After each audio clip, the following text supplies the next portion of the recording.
Да? Здравствуйте, уважаемые слушатели. Я так понимаю, что тема сегодняшнего занятия, она заранее, наверное, не объявлялась, да, потому что мы вот тут работаем тандемами и не знаю, там планировали даже вроде бы троицами, да, и как-то что происходит, мы сами не очень понимаем. Вот. Да, ну, по крайней мере, нам в прошлый раз.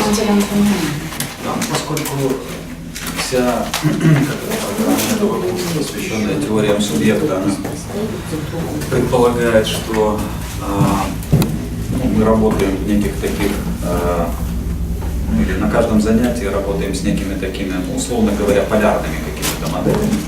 Вот. То в прошлый раз вроде бы эта полярность должна была создавать некую ось там, от эпох Хабермасу, да? Как-то такое было, да, что-то такое. Вот. И сегодня у нас, в общем-то, планировалась такая вот ось, которую можно условно обозначить альтусер Лакан. Вот. Хотя мы понимаем, что достаточно начать это такое сопоставление, оно, в общем, условно, вот, поскольку там есть, в общем, такая специфическая там разница в предметах. Альтусера интересовали какие-то одни вещи, Лакана вроде бы там совсем другие, но тем не менее у того и у другого можно обнаружить нечто о субъекте, но в частности, вот вроде бы мы хотели зацепиться за категорию отчуждения,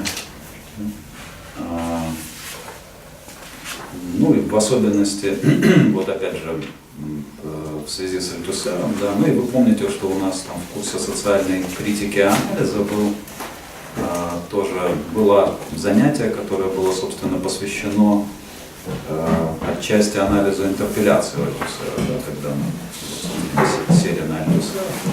Вот. А что касается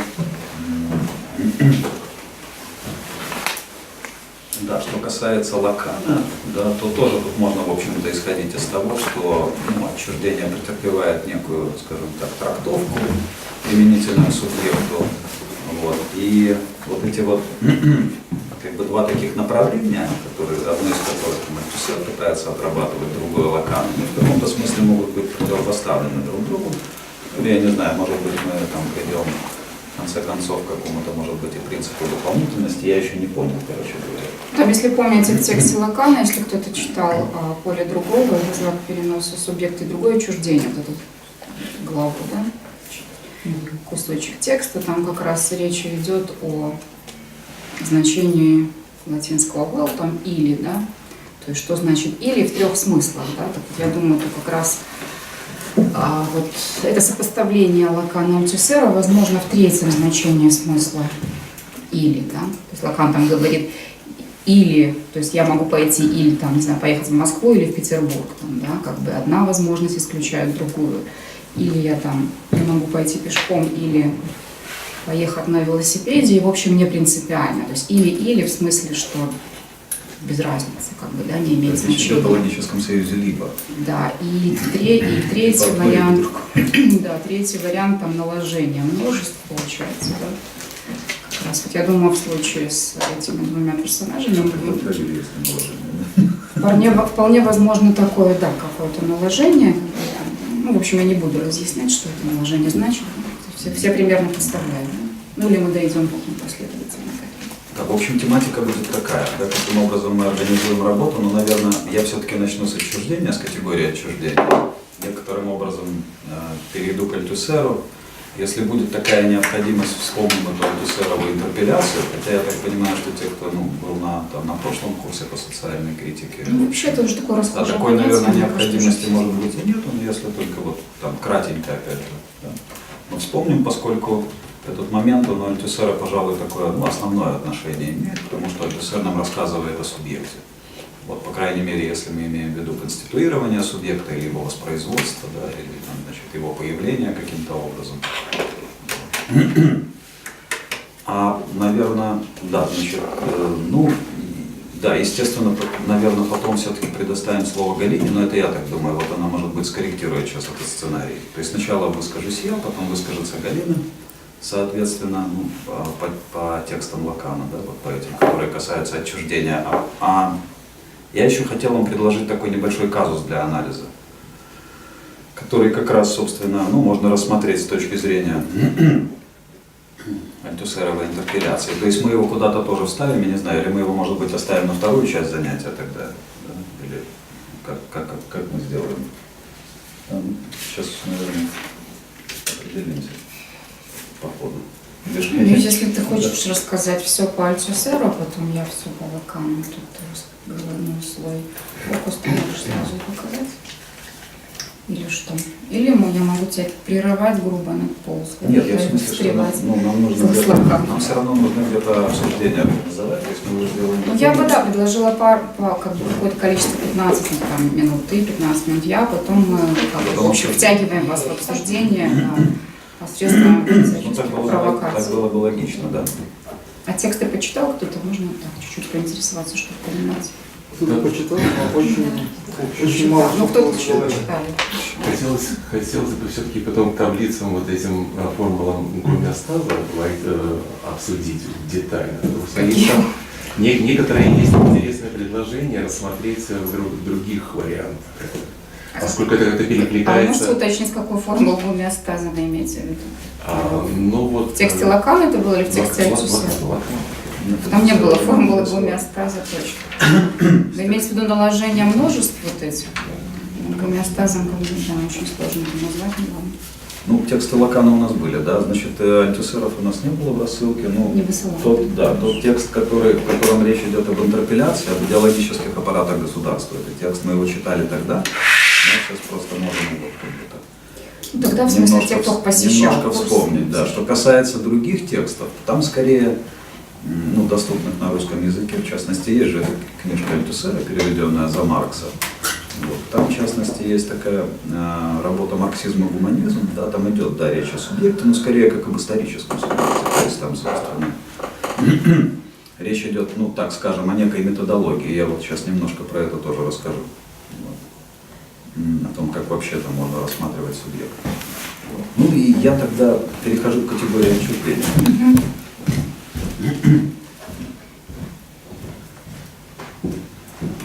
Так, вообще, что такое отчуждение, мы знаем или нет, или не знаем? Ну, я с лакановских позиций не могу сказать, что такое отчуждение. Есть в аудитории люди, которые есть точно знают понятие, к которым, наверное, все могут сойтись.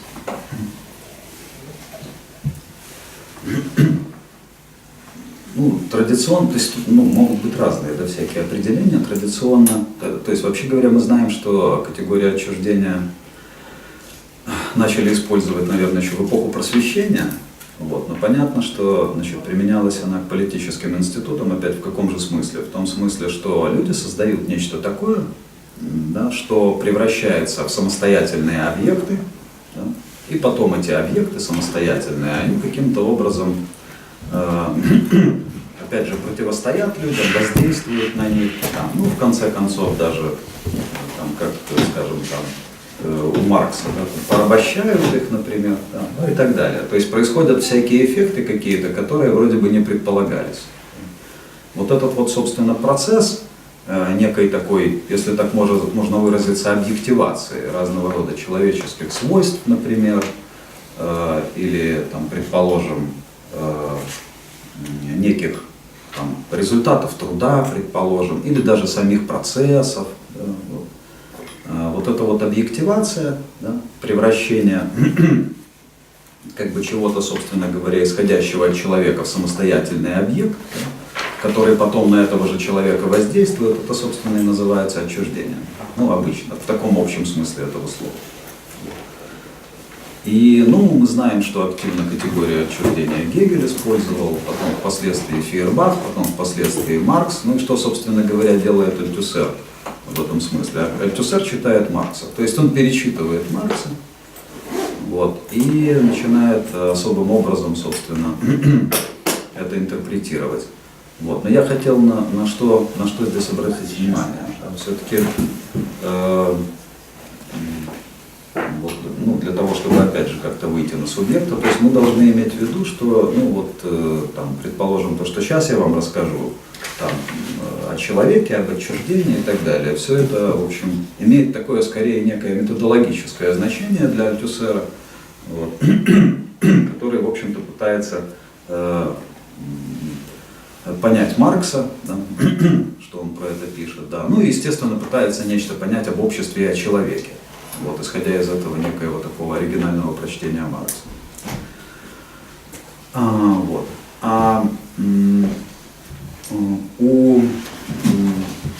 Ну, опять же, читая Маркса, Альтусер обнаруживает у Фейербаха некий тезис о том, что достаточно сильный тезис, что отчуждение является вообще таким необходимым моментом исторического самоосуществления человека.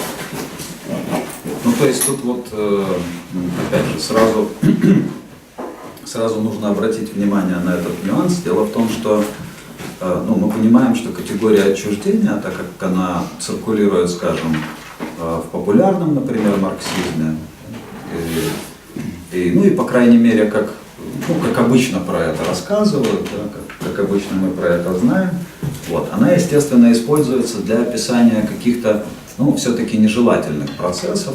Вот, опять же, для того, чтобы показать, что там, каким образом осуществляется, например, порабощение человека. Вот,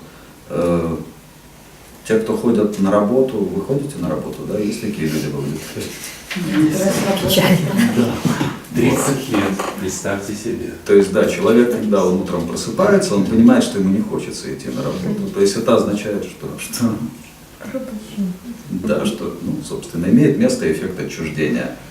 То есть работа превращается в некую самодавлеющую силу, которая, в общем, погребает человека, то есть, да, его порабощает. Можно маленькую ремарку? Психоаналитическая интерпретация удовольствия, которое человек засыпает, и, собственно, то, что ему дает возможность заснуть, это бессознательная мысль о том, а кто-то не спит сейчас. Кто-то мучается и не может себе позволить этого счастья. Ну да, сейчас мы к этому перейдем. Вот. Поэтому, да, в основном категория отчуждения циркулирует в марксизме таким образом, что она идет, наверное, всегда, значит, в некой такой паре вот с целью преодоления отчуждения.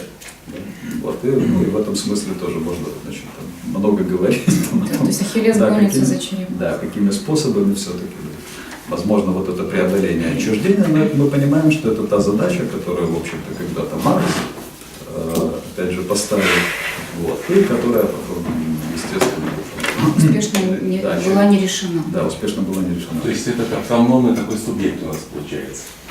Вот. То есть понятно, что все, что связывается там с эмансипацией. Почему он автономный? Нет. С какого перепуга он стал автономным, если он с отчуждением? Сейчас я скажу, да, про это, да. Проблема вот в чем. Да, значит, Фейербах рассказывает нам об отчуждении, тоже во всяких разных формах. Ну, например, применительно к религии. Он говорит, там, грубо говоря, откуда берутся боги. Да? Там Бог представляет собой, значит, некие там абсолютизированные качества человека, помещенные в трансцендентную сферу.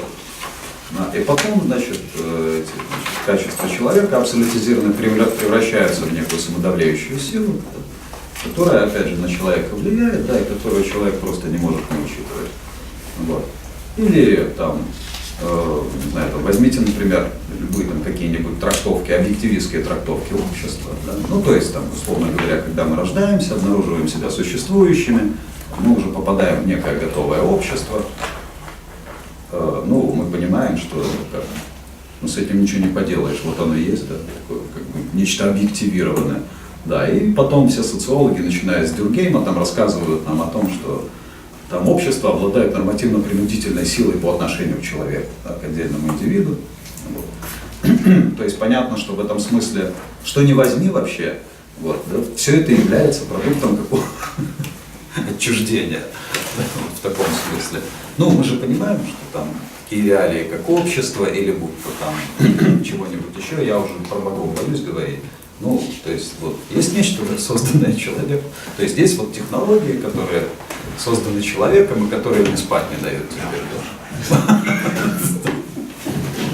И можно я вот уточню, а Альтусер все-таки как-то модифицирует Маркса? Там же какой-то был прирост у него теоретический, да, или что-то? Да, был у него теоретический прирост, сейчас я скажу, да. Нет, он, во всяком случае, он претендует на то, что он внимательно прочитал Маркса и, в общем, нечто понял такое, что вроде бы недопонимали другие. Что он в частности, да, что он в частности Что срок строго читать. понял про отчуждение, это вот, да, опять же, то, что Маркс вот вычитал у Фейербаха, но Маркс же критикует Фейербаха, опять же, критикует он его за что? Ну, применительно к человеку, если об этом говорить. Маркс критикует Фейербаха, в общем, ну, за то, что тот все еще пользуется, значит, понятием человеческой природы, да? Вот, опять же, имея в виду, ну, под человеческой природой нечто вполне определенное, данное, ну и так далее. То есть вот есть человек, у него есть некая природа, да? Вот. Ну и соответственно к этой природе да, вслед там за теми же просветителями и всеми остальными Фейербах апеллирует. Да? Ну это такая как бы некая такая для Маркса теоретическая неувязка, которая его не устраивает. Да? Потому что вообще-то по большому счету мы помним, что Маркс он сам в общем-то в каком-то смысле апеллирует к человеческой природе. Вот. Но у него эта природа выступает совершенно в другом ракурсе. То есть речь не идет о том, что, собственно, человек является там, уникальным существом, обладающим своей специфической раз и навсегда данной природой, ну, там, предположим, Богом или еще кем-то, да, и так далее. Вот. А Маркс как раз, собственно, доводит этот, ну как, в определенном направлении развивая этот тезис, он его превращает, по мнению Альтюсера, в свою противоположность. Вот. Хотя тоже мы видим, там, значит, Маркс рассуждает, ну как, собственно, опять же, Маркс рассуждает о человеческой природе примерно таким образом, он говорит, там, скажем, вот на самом деле раньше, когда, например, речь шла об объяснении общества, ну или чего бы то ни было там, связанного с этим, да, пытались объяснять это, собственно, апеллируя к человеческой природе, опять же, к природе индивидов, да, там, и так далее. То есть получалось, что в теоретическом смысле человеческая природа выступала как некое такое понятие, при помощи которого, то есть имеющее методологическое значение, при помощи него якобы можно было бы объяснять, что в обществе происходит. Да? Вот. А Маркс берет и переворачивает как бы это. Ну, в том смысле, что если мы внимательно посмотрим на человека, то мы увидим, что природа его, она социальная, во-первых, во-вторых, она трудовая. То есть, собственно, получается, что теперь, после такого тезиса, происходит вот это вот разрушение как бы традиционного до Марксова понятия человеческой природы, как чего-то самостоятельного, специфического и уникального. Вот. А человек в этом смысле сам становится продуктом определенных социальных отношений определенного типа. Причем тех социальных отношений, в которые он вступает в процессе труда, взаимодействия с другими людьми, да, вот, в труде. И, в общем, получается, что в этом смысле как бы первично уже не человеческая природа, при помощи которой можно объяснять общество, а первично общество, при помощи которого как раз, если мы хотим объяснять человеческую природу, мы должны ее таким образом объяснять. Вот. Ну и Альтюсер говорит, что... природа – это эффект социальных отношений. Да. В этом смысле. Ну и в этом смысле, да, Альтюсер говорит, что якобы у Маркса он вычитал то, что, собственно, человеческая природа – это вот гуманистическая конструкция, ну, которая является ничем иным, как идеологической конструкцией. Ну, Фрома же, да? Да, поскольку идеология, она зависит, собственно, от конкретно исторического периода развития того или иного общества, то понятно, что мы имеем дело с такой ситуацией, когда фактически, ну, как если это продолжать, да, до логического конца, человеческая природа с историческим временем меняется. Меняется общество и меняется человек, да, соответственно. Вот. Ну и вот сейчас... Мне кажется, в этом моменте может Если возникнуть несколько вопросов. Ну, Да, тут да, сейчас свобода. один момент, я Очень просто много вопросов. Я просто вам цитату, например, вам приведу.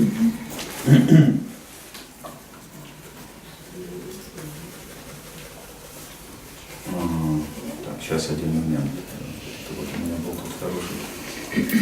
Ну, просто есть же такие идеалистические трактовки марксизма, как раз там, да, что отчуждение может быть преодолено, и, соответственно, Маркс как бы работает как раз на преодоление отчуждения, в этом смысле, что человек там носитель каких-то творческих сил, всякая такая борода. Еще у Аристотеля же еще Нет, есть цитата, что человек социально, ну, Социальное животное, да, что Пифеев. человек не может быть благородным, если общество устроено, ну, не там, не морально. Ну, то есть, не может быть моральным в аморальном обществе.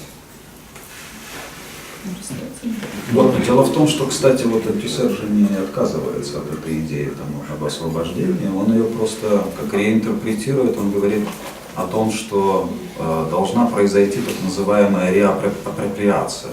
Реапроприация, то есть это как бы переусвоение, что ли, Чего? вот этих всех отчужденных продуктов и результатов.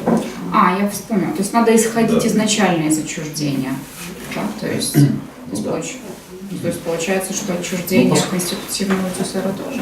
Ну, вот не знаю, вот поскольку у Маркса получается так, что все, что было, вся история человеческая, которая была до, собственно, Маркса, да, это вот как бы история, в которой как раз, ну, возвращаясь к Фейербаху, да, отчуждение является таким конститутивным моментом, собственно, осуществления человека исторического.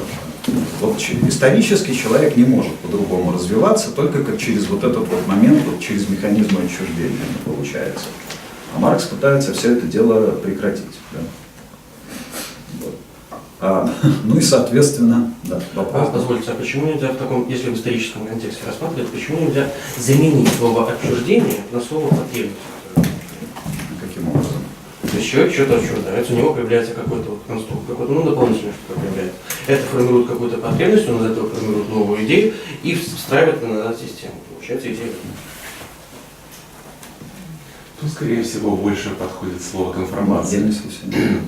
Потому что это отчуждение, оно где-то не сразу при рождении возникает, а в социальном именно поле. Ну, ежу понятно, что в социальном поле. Именно То через вот, трудовые то есть отношения. ребенка мы не Да, можем ну, как бы отнести к отчуждению. Можем, сейчас я вам расскажу, Да, как. да, вот тут Сейчас, Ну, сейчас, вот, извините, это же да, другая один момент, история. сейчас Здесь, вернемся здесь к не вашему перепутать, вопросу, почему да. мы можем идти? Нет, подождите. Ну, опять же, вот, учитывая Маркса. А что, собственно говоря, у Маркса является источником отчуждения?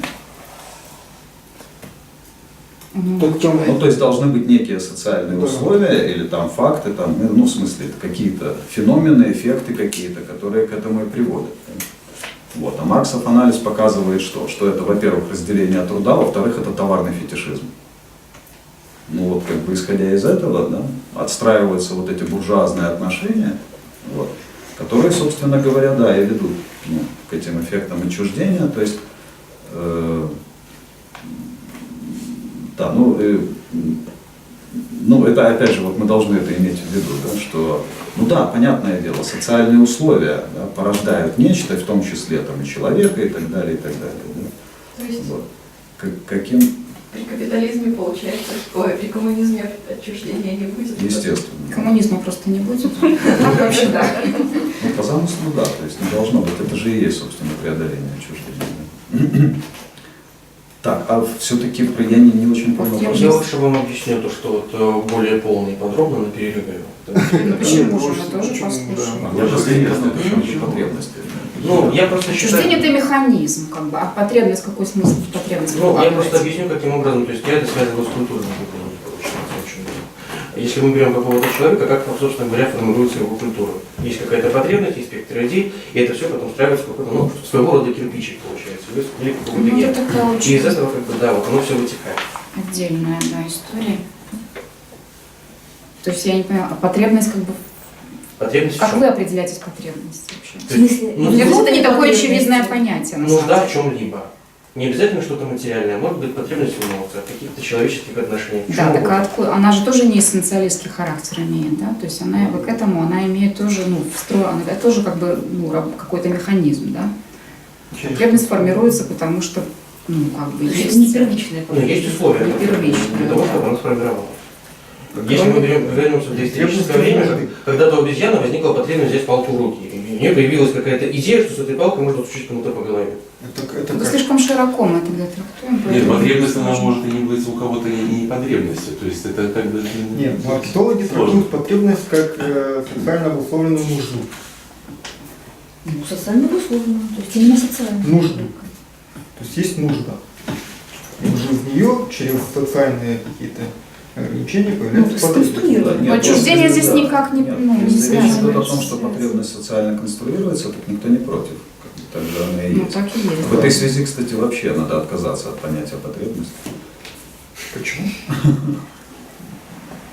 Ну, именно этим занимаются маркетологи. Они эти потребности формируют. Ну, то есть не Как же, людей от этого, потребности. да, как же от этого можно отказаться? То есть на чем зарабатывать будут люди деньги? Ну, потому что, нет, традиционно ведь потребности понимались как нечто как раз проистекающее из человеческой природы. Ну, как нечто биологическое, назовем вещи Ну, своими если именами. классику Биологические возьмем. потребности есть у людей, их от них никуда не деться. Другое дело, что на них настраиваются каким-то хитрым образом, вот эти, которые можно формировать социально. И как бы мы уже далеко уходим от биологических потребностей. Так, ну ладно. Так тут такой был у Альтусера интересный теоретический вывод относительно всего этого, да, поскольку, ну, как возвращаясь к тому, что нельзя объяснять общество и все, что там происходит, исходя из человеческой природы, то мы вообще, в общем, не должны превращать, собственно, само понятие человеческой природы в какое-то методологическое, операциональное понятие. И в этом смысле он говорит, что мы должны отказаться от гуманизма. И то, что он пытается, Альтусер пытается сказать, что у Маркса, говорит, у него есть вот идея вот этого вот так называемого теоретического антигуманизма. То есть, понимаете, о чем это? Нет, да? То есть, надо объяснить. Нет, как раз, то есть человек, общество, да, собственно, если оно не описывается через человеческую природу, оно у Маркса описывается через другие понятия, которые мы все знаем. Общественно-экономическая формация, производительные силы, производственные отношения, там и дальше. Да? Вот. И там, собственно, предполагается, что все остальное как бы уже выводится из этих понятий. Вот. То есть в этом смысле понятие, можно я проинтерпретирую, чтобы самой понять, что ты хочешь сказать? То есть гуманизм становится таким идеологическим конструктом, который встраивается в логику отчуждения, и в этом смысле самоподрыв как бы осуществляется в этой критике капитализма. Да, то есть, по крайней мере, не то, что самоподрыв, не самоподрыв, но мы, исходя из этого, ничего не можем об обществе понять. Вот. А тогда надо делать наоборот. Да, получается, что мы должны, собственно, исходя уже из вот этих вот всяких там социальных понятий, которые в частности Марксом были предложены, тогда мы уже должны нечто понимать о человеке. То есть мы не должны человека делать самостоятельным таким предметом исследования. И в смысле исследования можем сделать, но опять же через социальные только механизмы. Да? Вот. А чтобы как бы исходить из чего-то вот. То есть, то есть это такое сопротивление. То есть этот нормам, антигуманизм, его можно как бы, или нет? Так, это специфический вариант, в общем-то, антропологии, да, как мы понимаем. Может быть, это не Альтусер называет это теоретическим антигуманизмом, то есть именно То есть он теоретическим. предлагает механику общественную, на ней сфокусироваться, нежели думать о том, кто такой человек и что он хочет, и как он там, потому что никогда, то есть там. как только мы так начинаем думать, мы включаем какие-то идеологические такие проекционные механизмы. Такой идеологией является гуманизм. Да. Поэтому у Альтусера это превращается в антигуманизм. У Фуко же есть красивая фраза: гуманист служит вообще само понятие гуманизма, на что работает? На поддержание того определения человека, которое удобно самому гуманисту. Все. То есть это антигуманизм, это альтусеровский, да, есть в других концепциях 20 Я вообще, века. кстати, в своих статьях использовал это понятие гуманизации, но у меня в последнее время какой-то возник с ним какая-то проблема. А все до сих пор же с ним носятся как раз, особенно на нашем пространстве. Вот все Нет, оно такие вроде бы в гуманисты. контексте по умолчанию там понятно, о чем идет речь. Но имеет такие Само положительные слово. коннотации, потому что позитивные. Потому что идеологически одновременно. Да. Идеология — это же всегда что-то прекрасное. Ну да, в образовании нашем очень любят использовать. Да, самый яркий. Да. Они же тоже хотят добра. Так, а там сплошная идеология в образовании. Потому что тот же марксизм — это тоже своеобразный вариант преодоления дегуманизации, в том числе современный постмарксизм. То есть по умолчанию то есть в каком-то смысле работающий, то есть без... Вот. Но это такая, с одной стороны, это теоретическая проблема, с другой стороны, Альтусер настаивает на том, что вот именно вот такое знание, полученное вот этим теоретическим антигуманизмом, оно как раз и может быть практически полезно потом. То есть оно парадоксальным образом более гуманно, нежели... Да, и в этом смысле. Вот, то есть такой интересный хилбит, да. Вот.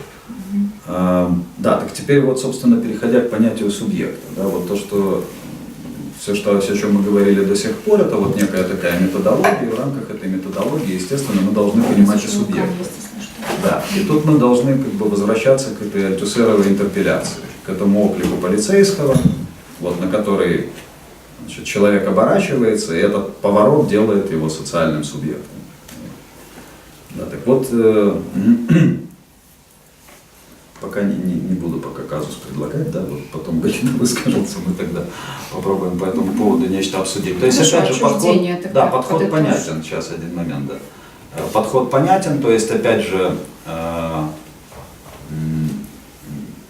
то есть субъект это нечто такое, что лепится социальностью, да, вот в частности в интерпеляции.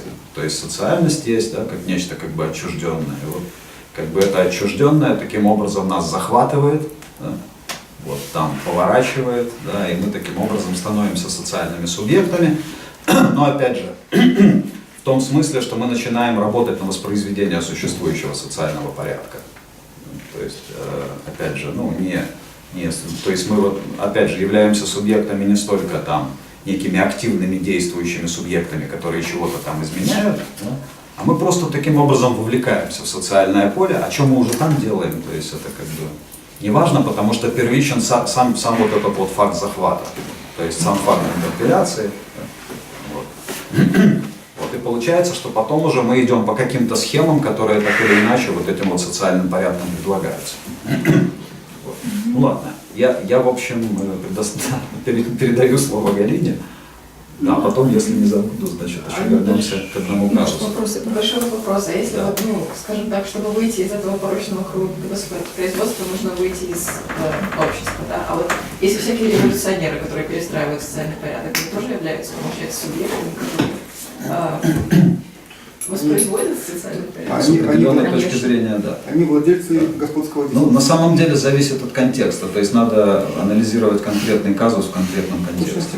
После того, как приходят к власти. Да сразу, они сразу же Я там. вот как раз по этому поводу хотел там, некий такой случай для размышления предложить. Вот буквально сегодня у меня был такой случай. Вот. Да. Нет, на работе. А у меня был в метро такой случай. Ну Я хорошо. расскажу, если надо. То есть, в принципе, как бы тут особого диссонанса у меня не возникло с лаканианских позиций спорить там, да, с Альтюсером. Может быть, да, немножко есть некоторое углубление, может быть, чуть более дифференцированный мне видится все-таки лакановский подход к субъекту. Да? Ну, чуть более нюансированный. Да? В этом смысле отчасти сложнее говорить, наверное, да, да, поскольку есть какие-то временные рамки. Хорошо, ну вот если вы читали, это некоторые читали, я так поняла, это текст, он так и называется «Субъект и другое отчуждение», то есть можно отсюда пойти, да, вот есть такое понятие в лакановском психоанализе «другой», да, другой с большой буквы, другой с маленькой буквы. Ну, вот в этом смысле сейчас прямо мне вспомнился очень показательный текст Андрея Горных, который как-то в этом тексте довольно небольшом, очень хорошо эвристически так эксплицирующим понимание феномена другого в психоанализе, он так, полемически спорит с феноменологической традицией. Да? Ну, есть как бы понятие другого там у Левинаса, как бы там еще там, феноменологов у Мерло-Понти. Да, в общем, да, есть определенное такое прекраснодушие, да, в отношении другого. Ну, вообще с какого-то момента в западноевропейской культуре стало такой нормой, этической, культурной нормой, в общем, всячески превозносить другого. То есть мы вдруг обнаружили, да, что кроме нас, да, кроме этого картезианского когита, есть еще какой-то другой, так сказать, как носитель какого-то сознания, в общем, да, может быть, другого, чем-то отличного от моего собственного. Вот. И ну, вот Горный в этом тексте показывает, что с теоретической точки зрения недостаточно хорошо феноменологическая традиция справилась с таким с прописыванием того, откуда эта структура другого появляется, собственно, да, как она возможна, и как хоть как-то теоретически мы можем обосновать, собственно, саму друговость, да, потому что иначе мы действительно просто скатываемся в прекраснодушие и утверждение, что другой также хорош и мил, как и я, точно так же имеет право там, на существование, в общем, все такое прочее. И, в общем, это как-то коррелирует с вот этими постколониальными исследованиями, да, в общем, мир становится, глобализированный мир становится, значит, перемешивается, в общем, давайте других, в общем, ценить всячески, да, при том, что регулярно, как бы там, если мы там следим чуть-чуть за новостями, мы обнаружим, да, что по-прежнему, в общем, другой представляет большую проблему, там, да, на уровне какой-то фактичности, да, когда он действительно приезжает там, вот, в мою страну, там, начинает устанавливать свои порядки, оказывается, что все вот эти милые концепции, милые представления о том, что другой, в общем, имеет право на существование и, может быть, даже чем-то мне интересен, да, в общем, они сразу осыпаются. Вот. В этом смысле психоанализ как бы, может быть, показывает обнаруживает какие-то стороны в этом другом, и связи, соответственно, меня и другого структурные, которые не так умилительные, да, что другой, в общем, представляет для меня определенную угрозу, он репрессирует меня просто по факту своего очень раннего вписывания там, да, в мою субъективную историю, как бы, в общем, на ранних фазах, скажем так. Да. Вот, то есть как бы на психическом уровне, да, мы тоже этого другого каким-то образом вслед за Лаканом должны обнаружить. Да, и ту работу, которую он проделывает, в общем, результат этой работы и в общем-то, есть отчуждение. Да? Или можно даже сказать так, что отчуждение логически встроено вот во взаимодействие этих структур. Там, я и другой. Безусловно, другой с маленькой буквы и другой с большой буквы, это развлечение имеет смысл, и чаще всего в психоанализе принято за маленьким другим считать закреплено, в общем, вполне конкретное лицо, это материнский субъект, да, это тот конкретный, вполне осязаемый другой, который как раз удовлетворяет потребности, да, вот это понятие сегодня уже всплывало, да, и, в общем, потребности никто не отменял, то есть если младенца не кормить, там, оставить его в покое, чтобы он там эмансипировался, да, счастливо, то, в общем, он просто умрет. Поэтому, как бы, очевидно, да, что биологическая потребность, она есть. Другое дело, как на эту потребность потом накладываются какие-то другие моменты, связанные с формированием желания, там, да, наслаждения и так далее, любви, в конце концов, да. Таким образом, потребность уходит на задний план уже у взрослеющего этого ребенка, и на передний план выступает любовь, и в какой вот сложной вот этой связке бессознательно все равно остается вот эта связка потребности и любви, в то время как на таком сознательном уровне мы, в общем, уже движимы скорее мотивом любви или желания. Да? Но сложность состоит в том, что вот эта биологическая потребность отсылает нас, следы ее, скажем так, вот ее проявленность бессознательно отсылает нас все равно границы между жизнью и смертью. Да? И отсюда все вот эти перипетии, завязанные на желании, на отношении к другому, естественно, потому что желать мы можем все равно только по отношению к другому желание реализовывать. Как бы здесь есть такие там проблемы с садизмом, мазохизмом, например. Да? То есть такие штуки, вполне себе, то есть как бы это не тот язык, да, который, в общем, который уместен исключительно, вот, когда мы говорим о каких-то эмансипационных возможностях, там, о социальном устройстве, да, то есть это то, что касается конкретного субъекта, да, отдельно взятого и в рамках его короткой жизни. Хорошо, но нам нужно каким-то образом с отчуждением разобраться. Значит, таким образом, да, и вот это я сказала с маленькой буквы другом, да, конкретном другом. И здесь же проблема в том, что не последовательно, а одновременно вместе с этим другим, с маленькой буквы, этим материнским субъектом в жизни младенцев вступает еще и символический порядок или другой с большой буквы. Да? То есть, по сути, нет такой стадиальности, что сначала мы там вот только потребности удовлетворяются наши, а потом вот мы постепенно что-то понимаем в символическом мире. Как бы символический мир на самом деле есть уже сразу, по сути. Да? То есть язык делает проблемным биологическое существование младенца на самых ранних этапах. Да? И, то есть это отчуждение конститутивно, да? Можно обнаружить это вот за тем феноменом, что человеческий субъект – это языковой субъект. Да? То есть поскольку мы носитель языка, постольку мы отчуждены. Все. Да? То есть как бы дальнейшее, как бы, ну вот если мы в социальной аналитике мы имеем дело с пониманием отчуждения как какого-то эффекта определенного социального устройства, да, то Лакан нас как бы опускает чуть ниже, глубже, как бы, да, и показывает, что субъект по определению отчужден, да, что придумать такой социальный порядок, ну, по сути, как бы, можно сказать, что это как консервативная часть установка, да, то есть вот это все прекраснодушие марксистское, да, по поводу того, что мы придумаем какой-то социальный порядок, где отчуждения не будет, как бы Лакан показывает, что структурно это невозможно. Да? То есть это не значит, что как бы, мы там лелеем какое-то наличное положение вещей в социуме. Да? То есть естественно, что как бы, человеку свойственно придумывать там что-то в социальном мире, в том числе и отыгрывая свою вот эту нехватку, свою невозможность реализации полноты желания, свою отягощенность вот этим другим, да, большим, с большой буквы или с маленькой.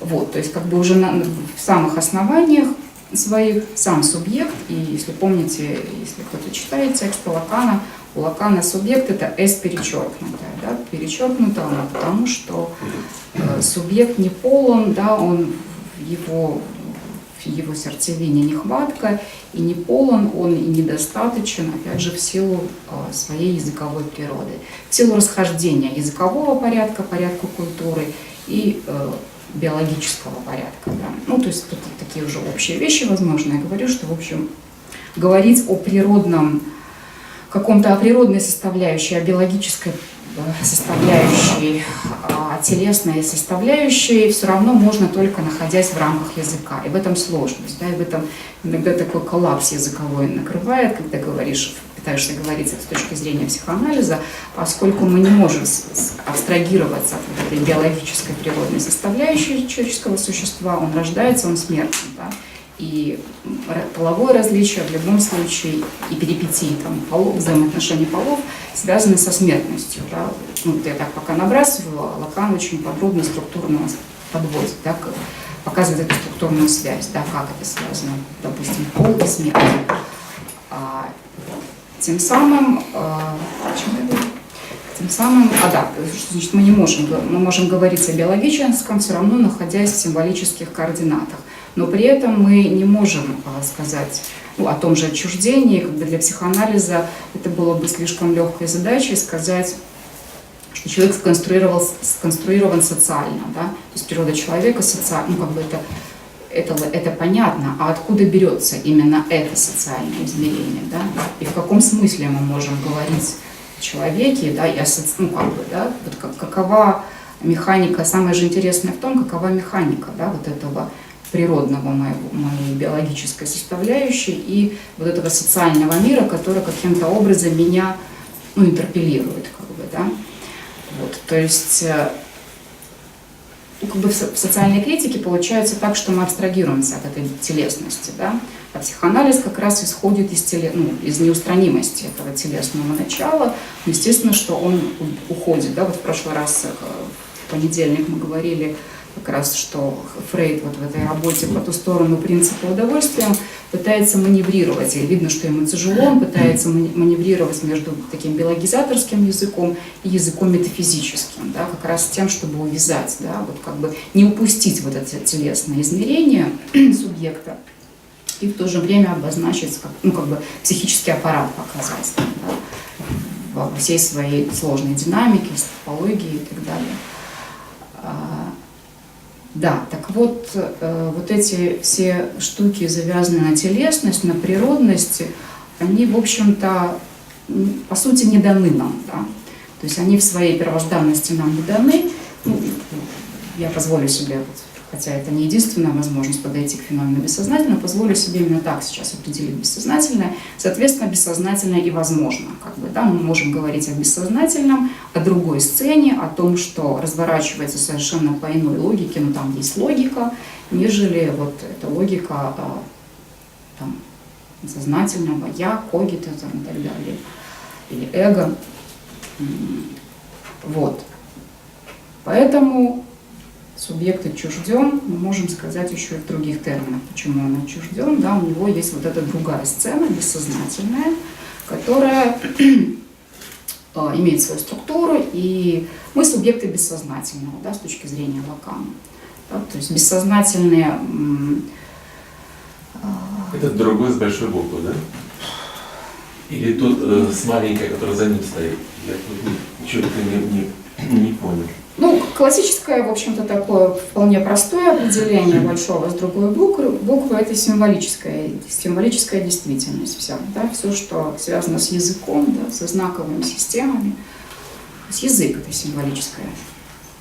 И другой, соответственно, другой, как бы, то есть мать конкретно другой с маленькой буквы вводит нас в поле большого другого, да, в мир языка. Да? Вот как бы это важно, такое понимание. Да, но проблема еще осложняет, то есть как бы отчуждение здесь проходит, да, то есть субъект отчужден от самого себя, поскольку есть вот этот порядок другого, ну, естественно, не им придуманный, да, но о себе любимом он может сказать только, выразить что-то, да, что-то обозначить только в терминах вот этих уже готовых, да, терминах со стороны другого с большой буквы исходящих, да, то есть он пользуется чужими ресурсами, да, ну, ресурсами не им выработанными, как бы, да, вульгарно звучит. Ну и отсюда вот это понятие экстимности, да, не алогизм Лакана, не интимность, а экстимность, да, то есть у нас нет ничего более интимного, чем внешний мир, да, то есть вот это оборачивание языковой реальности на мою субъективность, да, то есть я говорю о себе как будто от себя, и вот в этом тексте, если помните, Лакан там иронически относится к Пиаже, да, вот Пиаже там говорит, что есть такой феномен у психологов, вернее, понятие эгоцентрическая речь, да, ну как бы Лакан, естественно, с лаканианских позиций это смешно, потому что нет никакой эгоцентричности, то есть речь сама по себе, она всегда уже имеет в виду вот этого другого, да, то есть он уже структурно присутствует. Я, кстати, Лакана в неточности тоже уличил. Он говорит, что дети разговаривают, когда они окружены другими. Ничего подобного. Они могут просто разговаривать. Ну, в смысле, что нет, он там не имел в виду эмпирически, так он там тоже об этом говорит, что я не говорю, что... Там, эмпирический или воображаемый другой. Так естественно, так он об этом же идет речь. Вот не мог такого сказать. По тексту это не заметно. Не, ну там по-моему, смысл пассажа в том, что, ну, как бы, вот эта речь, она есть, и неважно вообще, слышит ли ее кто-нибудь. Да, совершенно верно, так это же не, ну, то есть, на самом деле, как бы он же играет, ну, дети же играют, там, за игрушки говорят, да. Нет, там же проводилась серия экспериментов, и вот на основании этих экспериментов, наблюдений за детьми, был опровергнут феномен эгоцентрической речи, потому что дети находились в группе других людей, они играли, они говорили, но при этом никому конкретно не обращались. И там, мне кажется, что это связано именно с наблюдениями экспериментами. Я думаю, что Лакан здесь к чему это все затевает, то, что он начинает издеваться, иногда непонятно, что он хочет сказать. Да, к тому, чтобы вот эту границу, да, между, ну, на самом деле устранить, что нужен вот этот эмпирический другой или не нужен, в общем, ну, как бы нет такого, то есть как бы нет понятия, само понятие эгоцентрической речи, оно не имеет смысла, поскольку... Нет такой речи. Нет такой речи, да, речь по определению, как бы, в общем... То есть она может быть одновременно, то есть она насколько эгоцентрична, настолько она и направлена на другого, да. То есть, как бы, ну, с каких-то позиций мы можем сказать, да, что она всегда эгоцентрична у ребенка. Так и про, ну, субъекта взрослого тоже можно сказать, когда мы, ну, то есть, я думаю, регулярно сталкиваюсь, что у нас как будто по форме диалога каждый говорит там о своем. Ну, то есть это структурная речь. Что если пустая речь, это эгоцентрическая речь? Нет, не эгоцентрическая. Пустая речь это у кого? Поток сознания какой-то? Нет, пустая речь. Ну, то есть, ну, вот я все-таки, да, как бы склонна так интерпретировать Лакана, что это, ну, речь как бы, ну, из-за газетная, вот, я не знаю, на новости, когда читаете, это пустая речь классическая. Передавится в газете. Да. А почему пустая? Я так не понял. Потому что субъект бессознательного мертв в этой речи. Имеется в виду стандартная Полная речь. Еще раз, что там мертво? Бессознательно. Ваше желание никоим образом не задействовано в этой речи. То есть вы говорите, чтобы говорить, как бы, Да, Если ничего не хотите задействовано, сказать, то по не сути. ваше. Само желание говорить и есть, в общем-то, Потом- необходимость, желание. Необходимость Без желания. желания бы не было текста, если бы не хотел То человек есть это сообщить. такой вот парадокс, то есть в принципе тоже не Ну, пытается. текст тексту рознь, как бы, да, все-таки. Ну, Да? это Вы можете понятно. графомана, например, отличить от хорошего писателя. Ну, опять, критерии, естественно, будут плыть у всех, но тем не менее они у всех есть. Можете обнаружить плохой текст и текст, условно, там, имеющий литературную ценность. Ну, ладно, это как бы не суть. Это сегодня нам не так уж важно, что там за отличие пустой пол. Это не в смысле хорошая и плохая речь. Я понял. Да, как бы. Как раз лучше как раз это не примешивать, плохая, хорошая. Просто интересно, что по большому счету и пустой речи тоже быть не может, потому что вообще в принципе. Мы заруливаем Ну, сейчас на самом деле речи такая ребенка трактовка всё-таки. имеет право на существование, что действительно, может, ее и нет, этой пустой речи, просто мы не можем расслышать, да, вот как бы полноту речи чьей-то там, да, может быть. Мы выруливаем сейчас в рамках вот этого вот В и перевернутой, да, вот его формулы. И я вот что-то не улавливаю связи. Мы говорим об отчуждении. Ага. Мы говорим об отчуждении, Когда о вот том, что... выходит третья вот эта, значит, фигура, не фигура, а как это значение, вот, которая потом свойственна именно речи ребенка. К этому вы себе? Какая третья фигура? Ну вот, Наложение множеств, это вы Да. хотите сегодня поговорить о них, я Ну так, да. я так поняла сразу. хорошо, извините. Я договорю, да, об отчуждении. Там на самом деле такая мерцающая штука, там на самом деле Лакан пытается показать в очередной раз, там, с определенной стороны заходя, каким образом мы можем говорить о происхождении бессознательного. Да, вот наложением этих двух множеств, одно из них бытие, другое смысл. И как возможно бессмыслица, как бы, да, и каким образом вот то, что Фрейд называет вытесненным, как бы, да, и вот каким образом мы можем его и отсюда еще логически обнаружить, что оно неизбежно, это не просто фантазия Фрейда, что есть что-то вытесненное, как бы, да, то есть Лакан пытается, тут он еще не разогнался, еще особо не вник в теорию множеств, но вот уже подводит своих читателей и слушателей к тому, чтобы, да, что только через теорию множеств, через математику, через очень специфическую логику, ну, по крайней мере, отличную логику от той, что мы учили в университете, он вот, нам опять про субъекта что-то важное скажет. Да. Я боюсь, что мы до этого не доберемся. И я не очень уверена, крайне не уверена, скажем Я так. уже хотел нарисовать. Себя чувствую в теории множеств, я бы с удовольствием поучилась. Да. Что? Могу дать урок. Здорово, Среди да. нас есть А вы математик, да? Класс. Я обязательно литературу какую-то возьму. Угу. Вот, так мы говорим об отчуждении, возвращаясь, то есть как бы субъект, ну вот здесь есть определенная перекличка с Альтюсером, это же все одна тусовка. По сути, здесь как бы Альтюсер индуцирован Лаканом, я думаю, когда он этот феномен интерпретации и интерпеляции, да, и оклика изобретает, он все-таки, я думаю, имеет в виду субъекта, который как бы, поименован, как бы, да, то есть имя, по сути, отчуждает субъекта, да, если удерживаться в этих границах от самого себя. Да. Когда мы говорим от самого себя, мы как бы тоже открываем кучу сразу вопросов, да, но тем не менее, да, как бы вот это отчуждение, именно это сложно говорить об этом именно потому, что само отчуждение конститутивно, от него все и пляшет. И сам психический аппарат, его пространственность, да, его конфигурация возможна именно благодаря механизму отчуждения. То есть мое «я» даруется мне, потому что я отчуждаюсь вовне в язык. Да, и только так я получаю «я». И это альтюсеровский тоже ход, как бы, да. Вот. Или субъект – это тот, кто представляет одно означающее другому означающему.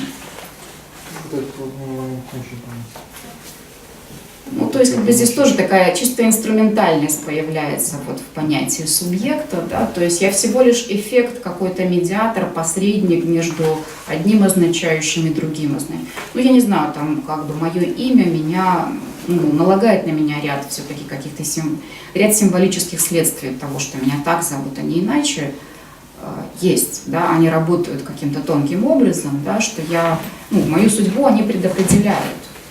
ну, имя как бы может быть буквально, да, вот там Вася или Петя, и ряд других имен, да, это же не единственные имена, которыми нас наделяют, да. Ну, то есть я не хочу перечислять, потому что это очевидно, да, все это именование, да, вот это накладывание означающего на мое существование. Да. Я включаюсь тем самым в цепочку означающих. Да? То есть субъект включается в цепочку означающих, и вот ну, тоже такая механика. Субъект это то, что как раз вот чему-то означающее, ну, это эффект работы означающих. Вот не означаемый. Нет, ни в коем случае. У Лакана точно это не так. То есть у Лакана, ну, Лакан как раз-таки уже работает с той фазой в развитии лингвистики, ну, и как бы сами ее каким-то образом модифицируют таким образом, что как бы мы можем утверждать, что одно означающее отсылает к сетке других означающих. Да. То есть мы уже не ищем за конкретным означающим конкретное означаемое. Как бы, да, то есть это уже, ну, уже не актуально. Так язык не работает, как бы, и субъект, соответственно, в языке так не живет. Нет этого, вот этой привязки. То есть у него это эмпирически, на самом деле, очень легко наблюдаемо. Когда мы разговариваем, мы пытаемся говорить, да, о чем-то, мы регулярно вот эту метонимию, это соскальзывание, да, с темы, со смыслов, неизбежно как бы понимаем, что это происходит регулярно. Потому что означающее отсылает к сетке означающих. Слова не обозначают вещи. Да. Значит, все-таки отчуждение это означающее, и оно входит по определению Лакана в символическое. Я ничего не поняла в вашей фразе. Ты закрутил. Отчуждение это означает... Нет, но если вы берете означающее отчуждение, да. Ну, отчуждение, да. Нет, надо проще. Когда я говорю тебе Павел, это одно означение. Это означает, когда я тебе говорю архитектор, это другое.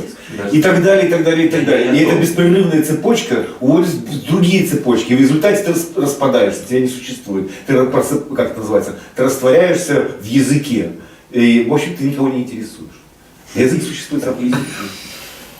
Понятно я объяснил? Да, мы же ведь на самом деле сегодня занимаемся тоже означающим. Сейчас стало лучше. Означающим отчуждение, и вы видите, каким образом, как бы, да, в разные какие-то, да, символические сетки, да, оно вписывается. Да, ну как бы история с тем, что... Можно наивный вопрос? Можно я расскажу, в чем еще трагизм вообще отчуждения состоит? Запомните просто вопрос. Ну вот, как бы, да, субъект получается перечеркнут, да, как бы символическим, да, языком, буквой, в конце концов, там, знаком. Ну да, как бы и другим, да, он отчужден в другом, как бы, да, отчуждается в другом, когда вбрасывается в язык. Но проблема еще и в том, что сам этот другой, да, символический порядок, другой с большой буквы, он тоже не полон, то есть субъект не полон, да, он имеет как бы в сердцевине нехватку свою, да, вот этот зазор, да, между беспроблемным таким биологическим, условно беспроблемным, да, то, чего мы никогда уже не знали никогда, возможно, или знали, но прочно забыли, никогда не вспомним, вот, и вот этим символическим порядком здесь у него, значит, этот зазор, и как бы, да, есть другой в сердцевине символический порядок, на который мы, в общем, там, могли бы возлагать какие-то надежды, что он нам дарует какую-то полноту или как-то какую-то разметку даст, да, но, в общем, в рамках структурного психоанализа принято считать, что другой тоже не полон. Да, то есть одна нехватка накладывается на другую нехватку. Вот. Ну, можно, как бы, на самом деле, очень с многих сторон заходить к этому феномену, подходить, отчуждение, поскольку он один из самых фундаментальных. Там, к примеру, там, каким образом разнятся мужское и женское вот, в качестве тоже означающих, да, и каким образом через адипальный треугольник, каким образом женский субъект появляется, женский субъект как означающий, опять же, как этот большой другой дарует, как бы, да, вот это именование, да, или дарует пол, по сути, да. Женский или мужской, там другая логика, разная логика сексуации и разная связь структурная с этим другим, с большим другим. Да, то есть как бы субъект еще и расколот на две, как минимум, да, составляющие в плане пола, и ну, один пол отчужден от другого, тоже довольно радикально, как бы, да. Ну и в этом смысле всем, многим может быть известно, вот эта формула Лакана: сексуальных отношений не существует. Да? Ну, в том смысле, что в символическом этого схождения нет, как бы, да? Мы его представить не можем. Это не значит, что биологически мы не можем воспроизводиться как половые существа, естественно. Да? Ну, как бы мы не можем у нас нет языка для того, чтобы эту цельность и полноту соединения представить. Ну, это отдельная история. Грустная история. Да, все расстраиваются обычно. Не, сам сексуальный акт есть акт полноценности. Да, так я... Это радостная история. Да, то есть я не знаю, как это можно сексуальные отношения. Не знаю, давайте, коллеги, так, может быть, уточняющие вопросы Галине тогда. Потому что много всего было непонятно. Да, вот потому что непонятно. Вот у меня такой вопрос. Что тебе было непонятно? Такой вопрос. А вот куда делось означаемое? Что? Ну, мы предполагаем, что оно есть. Что-то типа вещи в себе Канта или как? Или что? Что значит мы предполагаем, что оно есть? Я сейчас скажу хуже, да, действительно. Я скажу, что означаемое – это эффект работы означающих. То есть означающее первично на самом деле. Ну вот у вас как бы, если вы не вброшены в язык, да, а это представить невозможно, то вы и означаемое, да, что там стоит за словами, вы этот вопрос не зададите. Вы его можете задать все равно только потому, что вы уже схвачены вот этой сеткой означающих. Тогда у вас возникает мысль об означаемом. Ну, ведь мы сами по себе тоже являемся означаемым. Ну, и непонятно тогда, что... В каком смысле? Мы биологически, наверное, являемся означаемым. Дмитрий, ты, кстати, биологическим достал. Не знаю, нет, у нас нет доступа к биологическому. Мы сейчас с вами начнем набрасывать метафоры, да, но мы все равно к биологическому, тем самым мы все равно останемся вот за стеной языка. Ну, вот мы, подождите, вот мы родились, нас обозначили, и мы стали... Да, вас включили в язык. Да, и поэтому... Никто не спрашивал, причем хотите вы. И поэтому мы означаем «е», а потом... Нет, означающее. Нет, вы сразу означающее. Вы себя в качестве означаемого, у вас нет доступа к этому своему ощущению, не вспомните. Даже если мы говорим о каких-то доэдипальных вещах, где там этот полиморфный извращенец, младенец, словами Фрейда, полиморфный извращенец, как-то существует, все равно это уже какие-то всполохи, как бы вот, то, что Лакан называет буквой. Да, нет, ну уже же там есть прорыв реально. Это все инсинуация, это для красоты там, да.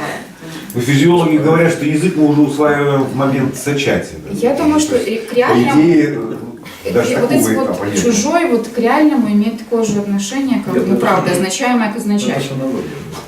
Так это неправильно, это увод от лакановской мысли, в том смысле, что реальное можно только математически схватить, ну как бы, да, это строго математическая штука, которая может там вот обнаружиться, когда очень жесткая символизация. Нет, давайте не будем запутываться. Язык, это большое другое, это сразу бессознательно. Реально, ну, чтобы было просто, если бы мы на фрейдовскую триаду наложили лакановскую, да, и, в общем, можно было закончить разговор. Математика можно писать. Вы говорили, есть разница между реальным и реальностью. Да. Вот математика описывается реальная или реальность? Можно спросить у математика, он вас пошлет жестче. Чтобы не приставали с дурацкими вопросами. Я, например, я же говорила, что я лучшего определения, чем то, которое я сама придумала, или мне так кажется, что я придумала, я не знаю, что реальность – это несоизмеримость перспектив. Ну вот вы можете как-то себе представить, реальную, извините, реальную, да, несоизмеримость перспектив. Ну то есть как бы это какие-то штуки, отсылающие там, не знаю, к Эйнштейну, и дальше мое образование заканчивается. Нет, ну еще как-то можно обозначить, не знаю, там разрыв. Ну разрыв же в чем? Это же не просто ткань порвалась, и мы видим дырку, как бы, да, ну то есть это разрыв в символическом, да, ну то есть. А другом?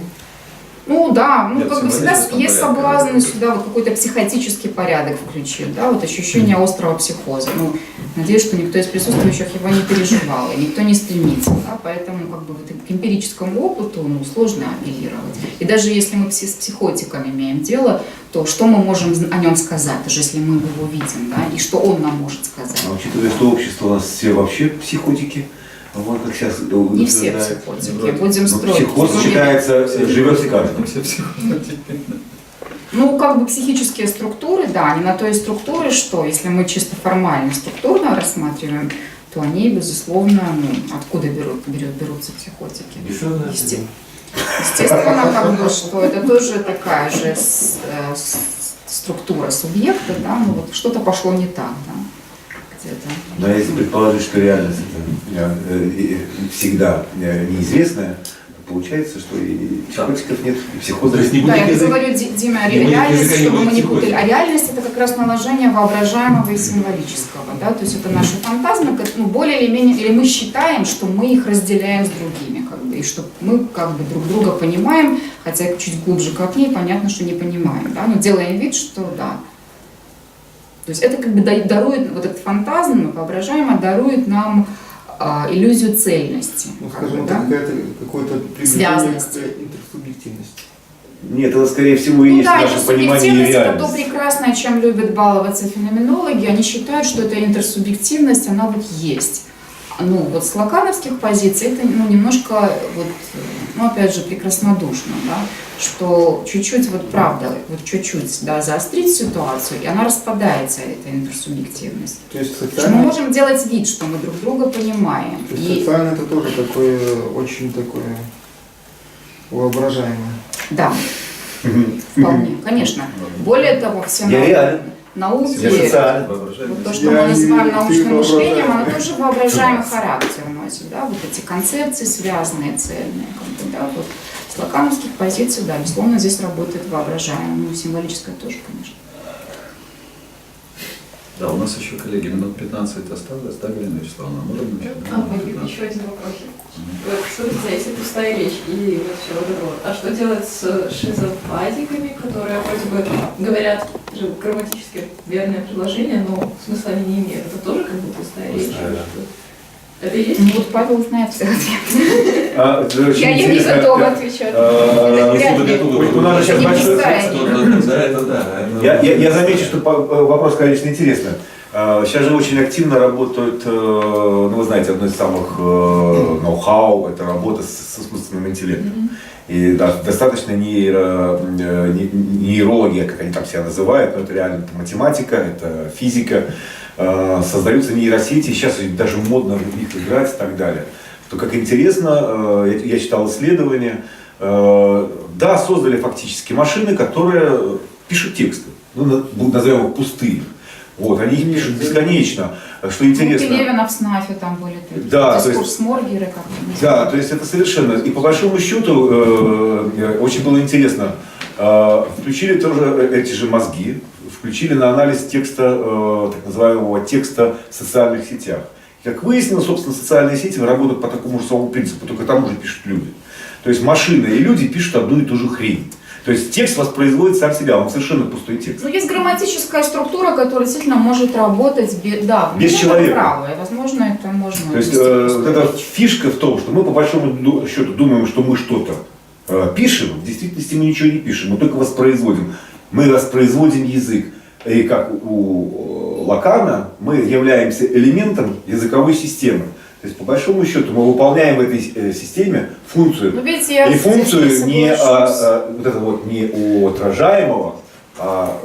Ну, здесь чуть-чуть разница, извините, все-таки это важный момент. Здесь все-таки Лакан расходится со структуралистами, да?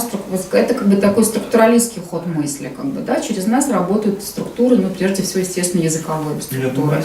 Если есть реальная, если есть апелляция к полу, там, ну, к смерти, ну, извините, тут уже другое измерение все равно включается. Оно включено в элемент языка, или язык, элемент системы. Ну, вот вопрос, как включено, насколько изощренно мы можем об этом говорить, да. Но машина показала, то есть я читал очень интересно. Машина проанализировала, по большому счету сегодня, включив компьютер, вы можете отвечать всем своим друзьям, ставите программку. И вы будете очень активно висеть в Фейсбуке, будете со всеми общаться, со всеми поддерживать добрые отношения, даже не приближаясь к нему. А смысл? Вам не надо даже, как называется? А где договор? Нет, смысл здесь, нет смысла сидеть, потому что... Ваш тезис в чем? Мой тезис в том, что по большому счету основная проблема, они всегда хотят, чтобы был какой-то смысл. Я говорю, все, что вы осуществляете, нет никакого смысла с точки зрения, потому что... Но это тоже очень легкий ответ. Нет никакого смысла, расслабьтесь. Получается, но у Лакана четко как бы это прописано. Где? Где у него вообще четко не прописано? Начнем с того. Уж четко что-нибудь у него прописано. А вот зачем вообще это вот все? Ключевой вопрос. Сейчас кейс Игоря. Называется, приехали. Зачем все? Зачем вот это все понятно? Зачем вот непонятно?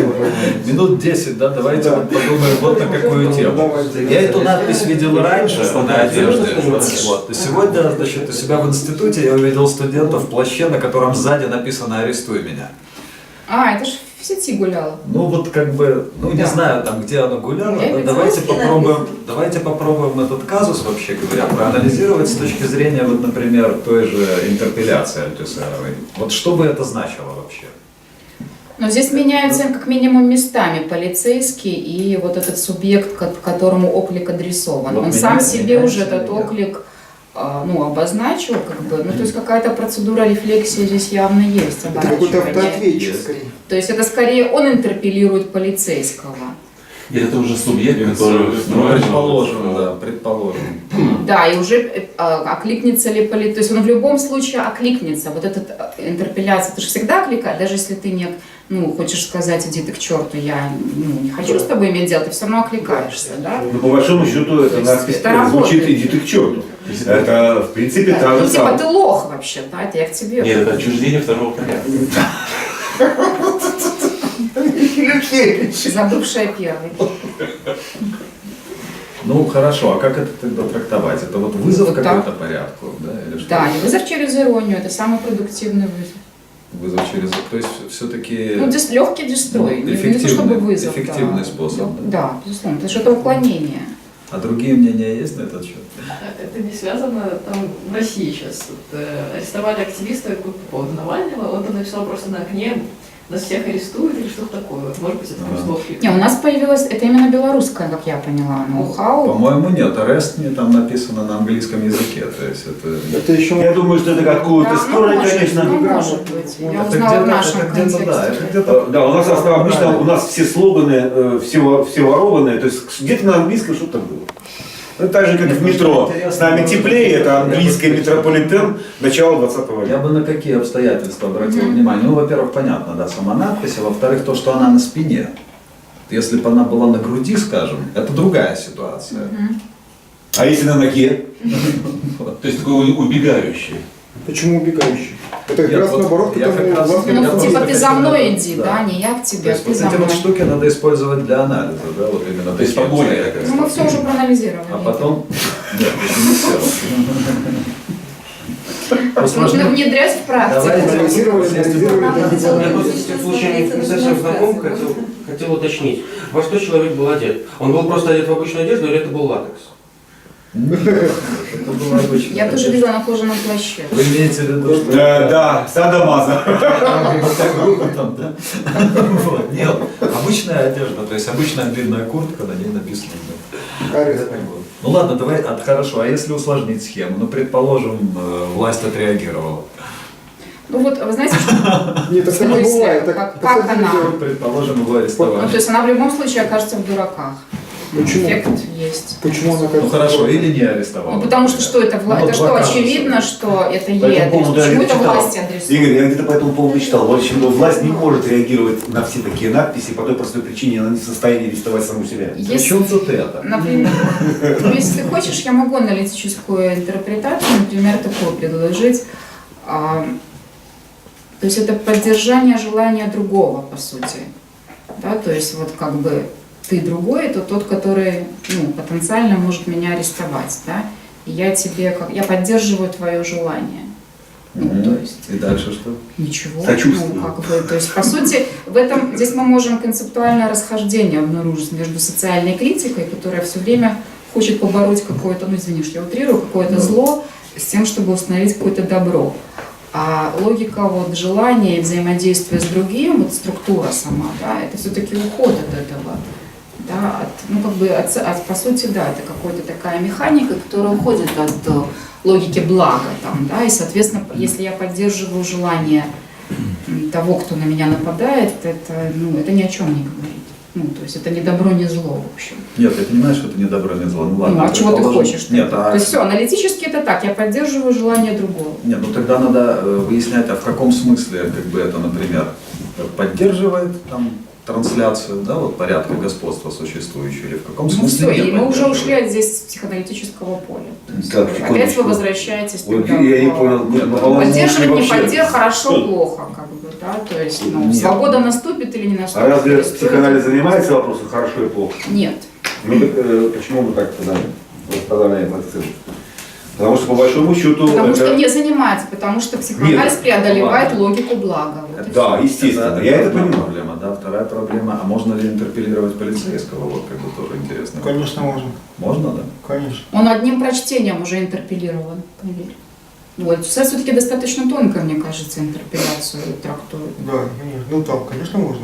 Это же вопрос, у кого больше эго, у кого Вы извините, больше но вообще, дискурс. согласно психоанализу, это вообще надпись не для полицейского.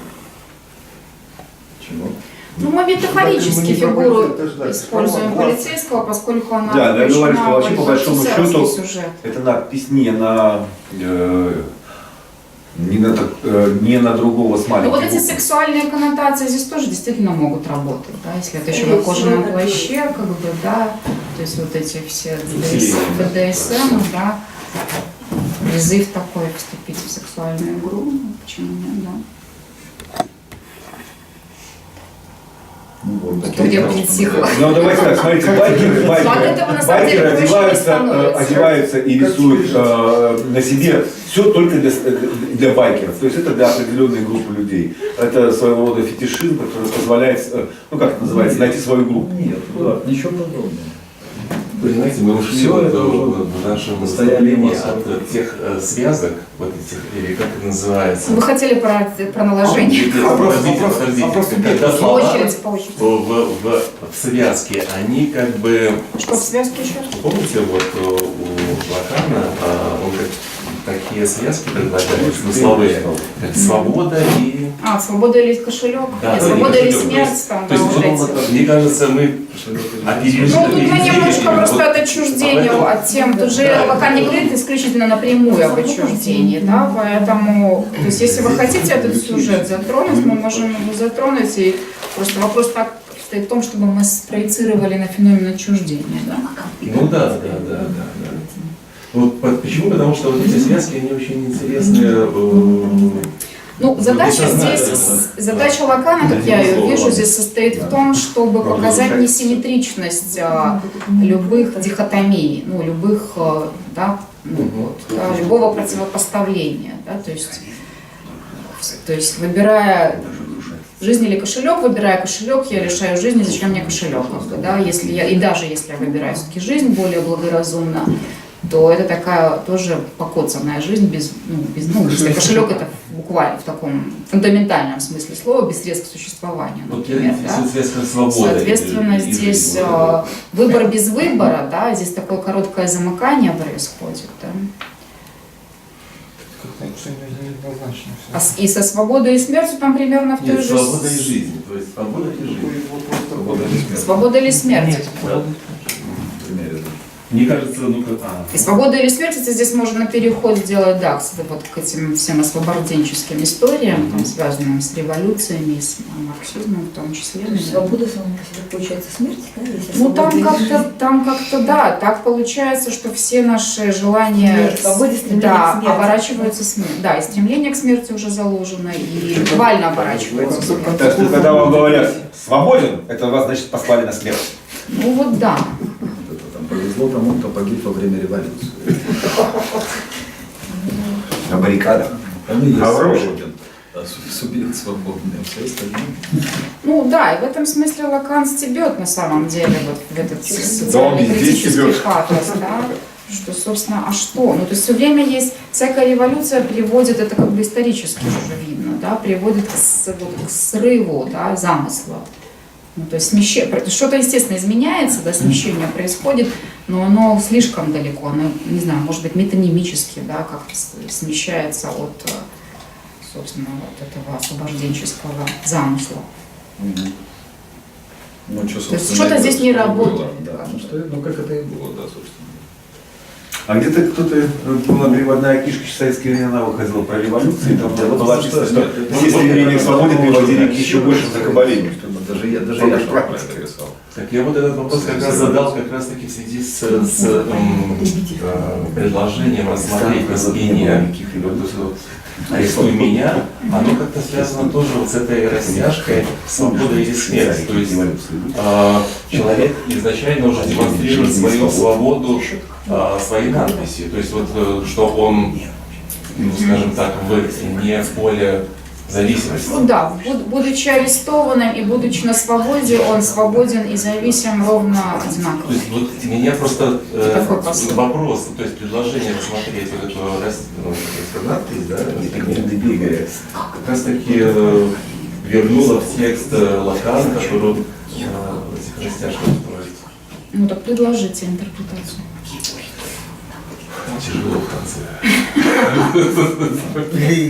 Заканчиваем, да? Ну, еще есть вопрос?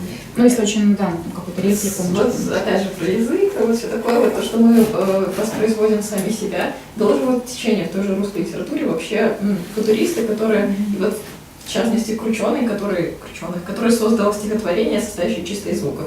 Вот типа это мой собственный язык, вот вам, пожалуйста, это лучше там Пушкина. Вот как это вообще? То есть он как бы пытается ломать язык и создавать свое искусство, апеллируя, там, не знаю, к чувствам, только без языка. Получается. Но напротив, чувство он как раз, наверное, убирает, да, все эти психологизации. Ну, или вот так, я не знаю. Так язык это же символическое, это же Вот такого я читал. Да, нет, Ну, не в том есть смысле. такое. Лакана что-то тоже, он любил этих Ситуация всех такая, что для переводов. таких видов искусства есть концептуальное искусство. С этого начал баловаться еще Казимир Малевич. Сразу говорю, Казимир Малевич единственный человек, который четко сказал, такая форма искусства является смертью искусства. И если вы Смерть помните, искусства на это одной уже- выставке он лежал просто в гробу. Смерть художника. Вот вы нам глаза открыли. Нет, так она задает вопрос, является ли это как-то созданием нового языка. Нет, это называется убийство. Нет, вопрос был о соотношении это с концептуальным вот, аппаратом, мне кажется, психоаналитическим. Да, Да, то есть как это можно объяснить, как бы, да? Я думаю, что как-то можно, потому что в любом случае такие эксперименты с языком, они же так или иначе в качестве, ну, то есть они все равно имеют в виду нормативный язык, так или иначе. То есть без существования нормального языка, да, как бы эффект вот, невозможен. Ну да, на Эффект фоне может- нормального языка, наверное, да. получается. Потому что если бы не было нормального языка, то эффект... То есть в любом случае это не уход в область чего-то там психотического или чего-то какого-то бессмыслицы, То есть да, это игра со смыслом отсылка все именно, равно. да. Ну, у абориутов то же самое, когда они там пытаются там всякие эксперименты проводить. Хорошо, вот если сейчас вот тот же искусственный интеллект стремится, по крайней мере, эти фантазии, то, что мы будем общаться без языка, чисто посредством там, не знаю, передачи мыслей. Как это... То есть, получается, язык... Без фантазии, да. То есть, Мышление имеет языковую форму, в любом случае мысль не будет представлена вне языковой формы. Сознание невозможно вне языка. Мышление невозможно вне языка. Любая Зато вернемся к мыслительная форма, биологическому, любая наконец. мыслительная форма, да, Это же вернется вне языка. Что вернется, Если ты правильно понял, то биологически тебя тоже нет. Без языка. Неправильно. Вы неправильно поняли. Вы все неправильно поняли. Так, вот, наверное, мы прекращаем, наверное, Прекращаем сегодняшний прение. эксперимент. Да. Прекращаем.